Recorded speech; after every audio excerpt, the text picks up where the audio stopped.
From tomorrow, we'll be living with Mom. Clear out your room because we're going to have her move in and take care of her. Hearing these words, I was shocked. Ever since visiting my father-in-law and learning a certain fact, I had a premonition that George might say something like this someday. However, I never thought it would become reality so soon. Looking straight into George's eyes, I said with a dry throat due to nervousness, "Understood? I'll call the movers." When I mentioned movers in response to his request to clear out the room, George looked perplexed. "Why would you call movers?"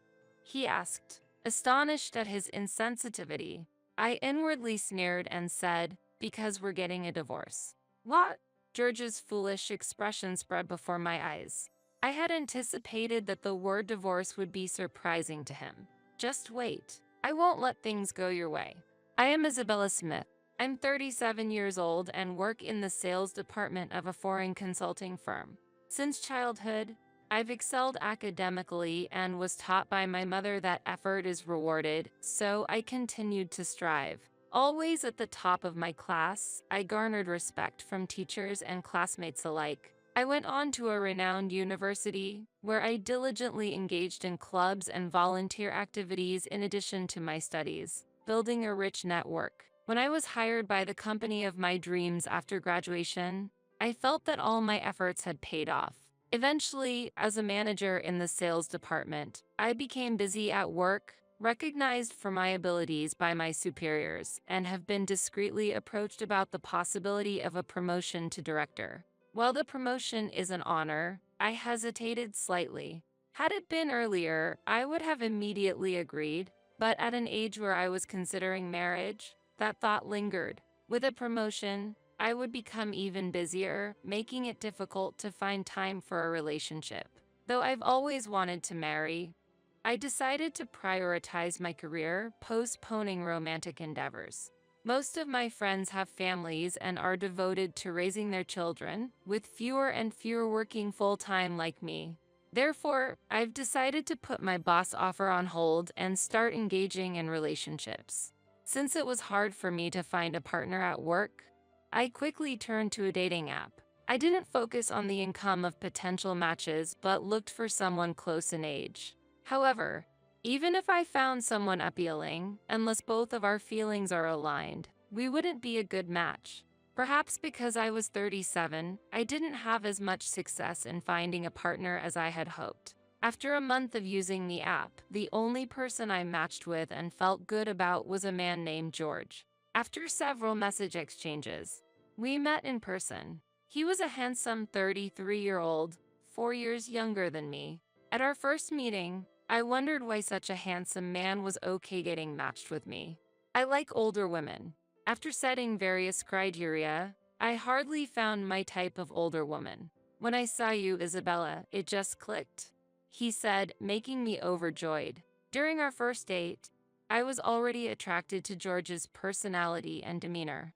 Then, on our second date, he unexpectedly confessed his feelings, and we became a couple. I hadn't expected our relationship to progress so smoothly and regretted not using the dating app sooner. Even if just a little. George works at a local automotive parts factory and has been there since graduating high school. Meanwhile, I'm engaged in international business at a foreign consulting firm. When I shared this with him, he listened intently, his eyes sparkling with interest. I believe that no job is superior or inferior and factory work is respectable, but being genuinely praised felt good. Working at a foreign consulting firm must come with a good salary, right?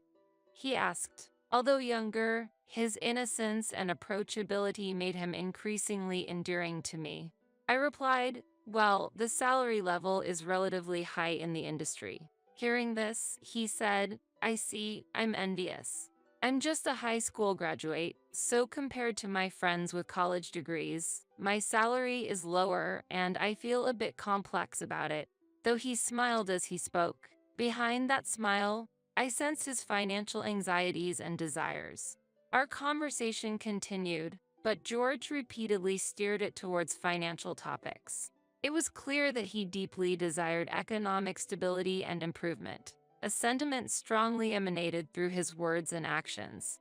Seeing George earnestly listen to me, I could only feel that he was a sincere person. Within just 6 months of meeting, we were on our way to getting married. My heart was filled with joy, almost as if I was floating. Never in my dreams did I think I would marry a younger, handsome man at my age. However, when things seem too good to be true, they often are, and I was soon to deeply realize this fact. We decided to start our marriage introductions at my parents' house. The surprise on my parents' faces when they first saw George was immeasurable. "How did you find such a handsome man to be your husband?" "Isabella, you're so lucky." While their words felt slightly rude to me, it showed how much they liked George. After successfully meeting with my family, we went to meet George's family. There, we faced unexpected trouble. "So, you're Isabella," George's mother began. How should I put it? You're not quite what I was expecting." I couldn't hide my astonishment at her harsh words on our first meeting. "Excuse me? What did you just say?" I tried to clarify, but she brushed it off with, "Well, it's fine," and left the room. "I'm terribly sorry. My wife tends to speak whatever comes to her mind," George's father apologized. Despite George's mother's comment, I felt relieved by his father's kind demeanor. "Yes, I'm just surprised. I look forward to getting to know you better," I replied, offering a respectful reintroduction. Then George suggested with excitement, "Let's stop the gloomy talk. Let's go see our new home." Stop the gloomy talk. I thought to myself, but George seemed light-hearted after the greetings, cheerfully taking me along. "I'd prefer somewhere close to my parents' house. It's convenient, you know," said George. "Understood. Let's do that," I agreed, having no particular preference for our residence and choosing to follow George's wishes. Thus, we completed our greetings with both families and firmly got married. We chose a high-rise apartment near George's parents' house, following his strong wish. My heart continued to flutter with excitement. I took on the apartment loan, paying $1,900 monthly, while George agreed to handle food and utility expenses. "Getting married in 6 months. I'm excited for our future," George said. Seeing George's refreshing smile, the monthly loan of $1,900 felt surprisingly light. I felt our new married life was filled with promise. At that time, I couldn't even imagine the regrets that would come later. A week after our marriage, on a weekend, my mother-in-law visited our new home to celebrate. "Hello, Mother," I greeted her, trying to maintain a cheerful expression despite recalling our previous encounter. Living in a place like this. How presumptuous." "Oh, I've been wanting this table. Can I take it?" "What?" "Oh, and this vase and bookshelf too. They're perfect for my taste. George knows well," she remarked as she looked around, expressing a desire to take our furnishings for herself. Wasn't she here to offer congratulations? Right? I thought it would suit Mom's taste. "Feel free to use anything here." Unbelievably, George was also encouraging his mother in the same way right there, and I couldn't hide my astonishment. What surprised me more was that from that day on, my mother-in-law frequently visited our home. Each visit, she would find something she wanted, like, "Let me borrow this plate until tomorrow," or, "Oh, I've been wanting this foot massager.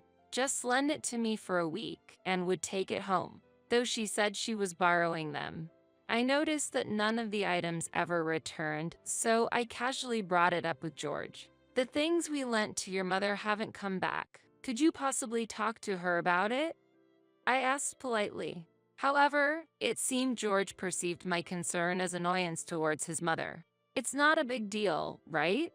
It's not like anything is getting reduced. They will be returned eventually. Besides, you have a good income, so I think it's fine for her to give Mom a dish or two," came the astonishing response. "Not getting reduced. In reality, nothing I lend ever returns, and most of my income is going towards the mortgage." I had things I wanted to say, but I didn't want to create friction with George over his mother so early in our marriage. "I'm sorry. I was wrong. I'll wait patiently for their return," I said, settling the matter. "Oh, that's fine then." Once George realized I wasn't pressing further about his mother, he quickly showed a relieved smile. However, a strange unease lingered in my heart. This unease became reality as my mother-in-law began contacting me frequently, not just visiting.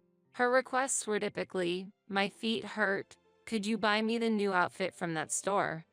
It was a mere errand running. "Why do I have to?" Before I could even ask, she would always rush me with, "Hurry up." It didn't matter if I was at the salon or on a date with George. And George would say, "Mom can't go shopping herself. It's pitiful. Try to listen to her a bit." It was frustrating enough. But after fulfilling the tasks, she never thanked me, always saying, "I'll pay you back later," but never did. Naturally, I became anxious about when the next call would come, spending my days in fear. At a time when this abnormal mother-in-law and daughter-in-law relationship continued, I received news from George that his father had fallen and was hospitalized. Dad slipped on the stairs at home. "He's old. He should have been more careful." Despite him being injured, George's words sounded almost mocking. "Elderly? He's only 63, right? If he's healthy, using stairs is normal. Besides, it happened inside the house. Why are you so indifferent?" I respected my father-in-law, who was always polite to me, unlike his wife. I felt angry at George for speaking ill of him. "It's none of your concern, Isabella. Just leave it be." Feeling criticized, George said this and went back to his room. The next morning, I decided to visit the hospitalized father-in-law. I bought flowers on the way. He was surprised but thanked me gently with a smile when he saw the flowers. His leg was bandaged. It seemed like a fracture. It was clear that his hospital stay would be extended. "Are you okay, Father?" "Yes, I'm just glad it's nothing life-threatening. But Isabella, there's something I want to tell you." He looked at me intently, as if pondering deeply. What did he want to tell me? Since we hadn't interacted much, I immediately thought it might be about his wife or George. Actually, after hearing his story, various emotions surged within me. The strongest was anger towards George and his mother. "Don't tell them about this conversation yet. I'll speak when the time is right." "Understood." I nodded deeply to his request, still shaking from the shock of what I heard. 6 months passed since he fractured his leg. During that time, the calls from my mother-in-law became even worse, often reaching me at work. "I'm sorry, I'm at work right now." "That doesn't matter. Come now. Otherwise, I'll take everything from your house." Her demands felt almost like threats. While working outside, I ended up having to fulfill her requests, which distracted me from my job, causing concern from my boss. Out of defiance against following her orders, I mustered the courage to change my phone number. However, when she couldn't reach me, she came to our house directly, complaining. The action backfired, leaving me feeling trapped with no way out. If she were a stranger, I could have reported her for stalking to the police. But being family, I felt I couldn't seek help, which was agonizing. Then the inevitable moment arrived. On a Saturday afternoon, returning from grocery shopping and about to start preparing lunch, George appeared in the kitchen and declared, "From tomorrow, we'll be living with Mom. Clear out your room because we're going to have her move in and take care of her." Hearing these words, I was shocked. Ever since visiting my father-in-law and learning a certain fact, I had a premonition that George might say something like this someday. However, I never thought it would become reality so soon. Not even a year of our marriage had passed. I had already decided what I would do if George truly chose to live with his mother. Looking straight into George's eyes, I said with a dry throat due to nervousness, "Understood? I'll call the movers." When I mentioned movers in response to his request to clear out the room, George looked perplexed. "Why would you call movers?" he asked, astonished at his insensitivity. I inwardly sneered and said, "Because we're getting a divorce." "What?" George's foolish expression spread before my eyes. I had anticipated that the word divorce would be surprising to him. In fact, I had been considering leaving George for a long time, especially since the day I heard about George and his mother from his father. "Just wait. I won't let things go your way." With that resolve, I washed my hands in the kitchen, took off my apron, and returned to my room. I was clutching the divorce papers tightly in my hand. My part was already filled out. Here, the divorce papers. Please sign and submit them. I'll contact the movers later to check when they can come, and then I'll sell this house. George paled at the sight of the divorce papers. He must not have imagined that I already had the completed divorce papers. What? Divorce? Why so sudden? And selling the house, you can't just decide that. Hearing George say those cold words, I realized he overlooked one crucial fact. It's possible. The house was bought in my name, remember? Have you forgotten? I'm the one paying the mortgage. If I agree, the sale of the house can proceed immediately. What? George's eyes widened in astonishment. Even though he's younger than me and in his mid-30s, it was almost laughable that he didn't understand such a basic thing. Seeing George unable to respond, I felt the discussion might go smoother than expected. At that moment, the front door opened, and someone came in. Excuse me, George, how's the living together plan going? Unexpectedly, it was his mother who appeared. I was sure I had locked the front door, but seeing the spare key in the mother-in-law's hand, I was infuriated. Apparently, George had made a spare key and given it to her without my knowledge. I'm sorry, Mother, but George and I have decided to divorce, and I'm selling this house. The living together plan is off. Before she could say anything, I quickly informed her, and she exclaimed in surprise, Really? What are you talking about? Are you out of your mind? Regardless of your opinion, I won't allow you to disrupt our plans. I believe George married a wonderful spouse.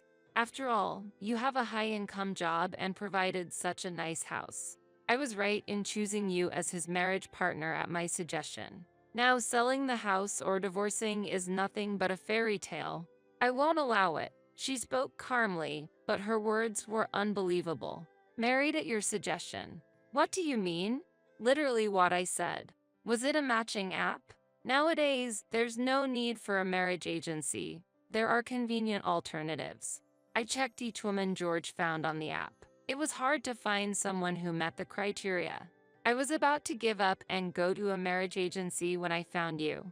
Working in a foreign consulting firm, I thought you must have a good income. And I was right. Listening to her words gave me a headache. So George had been using the matchmaking app in order to look for a partner with a suitable income together with his mother. Recalling the conversation I had with his father earlier, it became clear that George had no love for me. It made sense why a charming man like George would choose someone like me, who had no outstanding qualities apart from income. There should be many younger and more attractive individuals on the matchmaking app. The doubts I had for a long time were being resolved one after another as the problem unfolded, with only anger surging within me. That's why you should continue paying the house mortgage and live with us peacefully. You're already 38. It would be difficult to get married again, right? You should be grateful that a man like me married you, so just tolerate living with my mom. With his mother's support, George declared this contentedly. How can I make these two agree with my perspective? Thinking calmly, it was George and his mother whose arguments were illogical. However, I couldn't bear to listen to them anymore, seeing them as nothing but selfish children. And I started to feel that any serious adult conversation would be futile. I was planning to pretend to accept the cohabitation temporarily and propose divorce at the next opportunity when the doorbell rang, causing me to be startled. I checked the visitor on the LCD monitor and gasped at the sight of my father-in-law. Who is it? Who has come? It seemed that George and his mother couldn't see his face on the screen as I was standing in front of the monitor. Yes. After a brief reply, I unlocked the door. The sight of him walking through the auto-lock entrance was confirmed. Soon, the room's doorbell rang again, and I cautiously opened the door. Father, what brings you here? I came to check if my wife is here. Mother? Yes, she's here, but... Alright, then I'll come in. Saying this, he lightly patted my shoulder as if to reassure me and headed towards the living room, where I let out a sigh of relief. Huh? You? Why are you here? Aren't you supposed to be in the hospital? She was astonished to see him, as if she had seen a ghost. Yes, I was hospitalized because of someone, but I was discharged yesterday. His words were calm, yet had a silencing power. Discharged yesterday. I didn't hear about that. You should have told me first. I was planning to pick you up. She hurriedly made excuses, attempting to appear like a caring wife. But her efforts clearly missed the mark, and both my father-in-law and I shared a wry smile. Pick me up. Oh, because your legs are bad? You would walk to pick me up? Or maybe by taxi? Well, either way, even if you had known about my discharge, you wouldn't have come to pick me up. His sharp gaze was fixed on her. Why would you say something so awful? That's not true. Her voice sounded deeply hurt, but I knew it was all an act. I knew from his stories how easily she could lie. Humph, hypocrite. You were the one who pushed me down the stairs, weren't you? To be able to say such a thing so easily. His words were filled with strong resentment towards her. Faced with this shocking revelation, I was left dumbfounded. She had pushed him down the stairs? Surprised as I was, it seemed possible coming from her. However, having heard about the discord between him and her before, I understood his words to be true. What are you talking about? There's no evidence. Her shrill protest sounded like an admission of guilt. To me, her behavior appeared ridiculous. Mom, did you really push Dad down the stairs? Even George, who never thought his mother could do such a thing, was shocked. No, I would never do such a thing. Right, George? Do I look like a person who would do something so terrible? Well, yeah.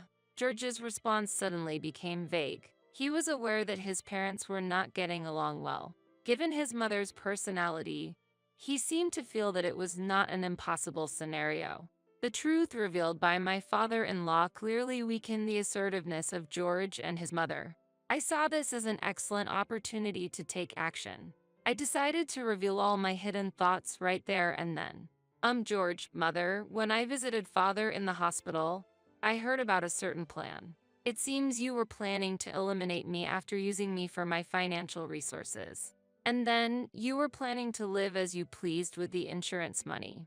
Why would you say that? George couldn't hide his surprise at my statement. I had heard about this shocking plan from my father-in-law while he was hospitalized. He happened to overhear George and his mother discussing their scheme to target my assets. The relationship between both of George's parents had been cold for a long time, with almost no conversation. She had a strong obsession with money, constantly demanding him to earn more while she herself squandered money on luxury brands, discarding them once bored, causing him to drift away. Knowing that I had financial resources, she and George schemed to extract money from me. Realizing that this cohabitation proposal was also part of their attempt to leech off me sent shivers down my spine. If you're going to have secret talks, you should at least be careful about the location. Do you underestimate me? I advised them, who had plotted in my father-in-law's house. Their faces turned red rapidly. Whether it was out of anger, embarrassment, or a mix of both was unclear, but they seemed to realize they were in a predicament. I've been listening quietly, but to look down on people. If you had just compiled obediently, we wouldn't have needed to resort to these measures. That's right. You always thought of us as a nuisance, didn't you? That attitude really irritates me. When cornered, George and his mother quickly started to blame me. I was utterly exasperated by their selfish claims. My father-in-law, too, watched with a grim expression, reflecting the years of enduring life with them. Looking coldly at George and his mother, I took a deep breath and began to speak. Look down on people? George, is that about yourself? While looking down on me, you've always prioritized your mother, haven't you? Have you ever considered how much that hurt me? And Mother, I have listened to your unreasonable requests many times. I was honestly exhausted by your sudden demands. Still, I think I've always done as you asked. Was your claim about having bad legs a lie? I'm done being at your beck and call. As I mentioned earlier, I'm divorcing George, and I'm selling this house. I won't give you any of my assets. With that declaration, George and his mother gasped. At that moment, my father-in-law added, I'm sorry, but I intend to get divorced as well. We've barely talked for years, and I decided this when I fell down the stairs. So, could you please leave now? You're a nuisance. His calm tone carried the weight of a family's pillar, causing George and his mother to tremble. Divorce is out of the question. Absolutely not. My mother-in-law screamed, more out of economic fear for the future than affection for him. Their selfish motives were glaringly obvious, making the conversation worthless to both me and my father-in-law, extinguishing any desire to continue such discussions. You'll regret this after the divorce. Remember my words. Do your best to live alone. With those angry words thrown at me, they hastily left the residence. I responded calmly, if that's all you have to say, please do so. Try living on your own strength from now on. After the exchange, I expressed my deep gratitude to the father-in-law, saying, "Father, thank you so much." He smiled kindly and said, No, I deeply apologize for the trouble I've caused you. Isabella, you deserve a much better life ahead, and I'm sure you'll find someone better and build a happy future." With a serene expression, he quietly left the room, following George and his mother. Several days later, George finally submitted the divorce papers to the court, and our divorce proceedings were completed very smoothly and swiftly. As a result, we both began to walk new paths in life, severing our past ties. After the divorce, I decided to start a new chapter in my life. I let go of the luxury apartment where I previously lived and decided to move to a smaller apartment that was closer to my workplace and had all the necessary amenities for living. Paying off the mortgage for the previous luxurious high-rise apartment was indeed a huge burden for me.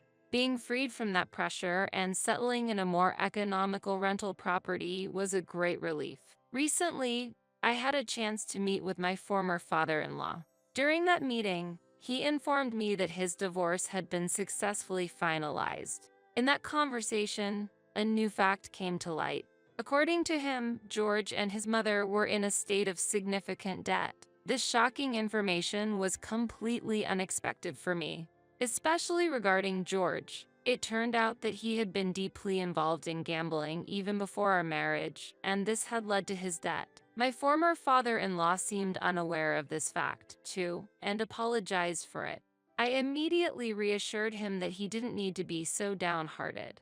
I had never imagined that George had such a severe gambling problem. He never showed any signs of it during our relationship, so his motive to marry me had that background. On the other hand, his mother's financial state was as I had anticipated. She had been splurging on expensive brands, resulting in financial struggles, and later, she even attempted to engage in dubious online businesses to deceive others for money. My former father-in-law felt reassured that his decision to divorce was indeed wise after realizing her true nature. Currently, George and his mother are living in a cramped apartment together. They seem to be struggling with their daily lives, already overwhelmed with financial difficulties before even starting to repay their debts. Hearing about the tough life they are likely to face after losing me as their financial pillar made me feel that they should rightfully confront that harsh reality, though part of me wishes that on them. I have no interest in further involving myself with them and sincerely hope they start anew somewhere out of my sight. Amidst these circumstances, I've felt a renewed passion for my work, achieving the promotion to sales manager that was planned, and now leading the entire sales team.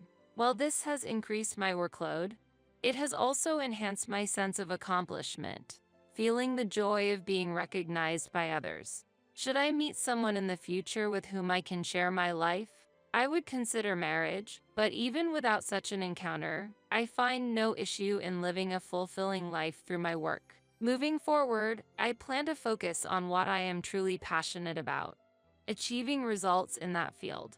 I intend to keep concentrating on my career and personal growth, continuously striving for better.